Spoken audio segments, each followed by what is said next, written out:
కని పెంచి విద్యాబుద్ధులు నేర్పించి ఉన్నత స్థానాలకు చేర్పించినా తన బిడ్డలు అన్నం కూడా పెట్టడం లేదని ఓ తల్లి జోగులాంబ గద్వాల జిల్లా కలెక్టర్కు ఫిర్యాదు చేసింది.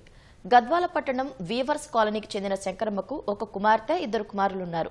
ఆమె 2 కుమారులు ప్రభుత్వ ఉపాధ్యాయులే. పిల్లలందరికీ సమాన భాగాలుగా ఆస్తిని పంచి ఇచ్చానని తెలిపింది. పెద్దల ఒప్పందంలో ప్రతి నెల కుమారులు 10,000 రూపాయలు, కుమార్తె 2,000 ఇచ్చేలా నిర్ణయించారని తెలిపారు. ఆస్తిని పంచుకున్న తర్వాత నెలసరి ఖర్చులకు డబ్బులు ఇవ్వకుండా ఇబ్బందులకు గురిచేస్తున్నారని కన్నీటి పర్యంతమయ్యారు. అనారోగ్యంతో మందుల కోసం డబ్బులను అడిగితే ఇవ్వకుండా బెదిరిస్తున్నారని వాపోయారు.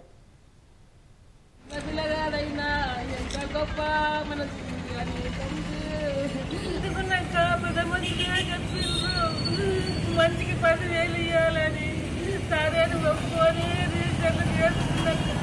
ఇది మళ్ళీ ఇప్పుడు అక్కడ ఇక్కడ ఎమ్మెల్యే దగ్గరికి తీసుకొని మొక్కల మీద కొడుతుంది. చిన్నవాడే ఎక్కాలంటే అమ్మా నేను ఇంట్లోనే పెట్టిపోతామా, నువ్వు ఇంకా వాళ్ళతో నేను ఇవ్వలేనంటాడు. వాడి వస్తే నేను పట్టుకెళ్ళలేదు నాయన. వాడని వాడు పట్టించుకోడు నాయన. అది కయ్యాల గంప, అది కోడాలు కాదు నాయన. అది రాక్షసాకి నాకు నాయన. 10వ తరగతి నేను వచ్చింది నాయన.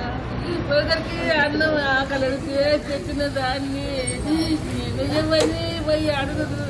నువ్వే అప్పటికి వ్యక్తి దానం అంటారు.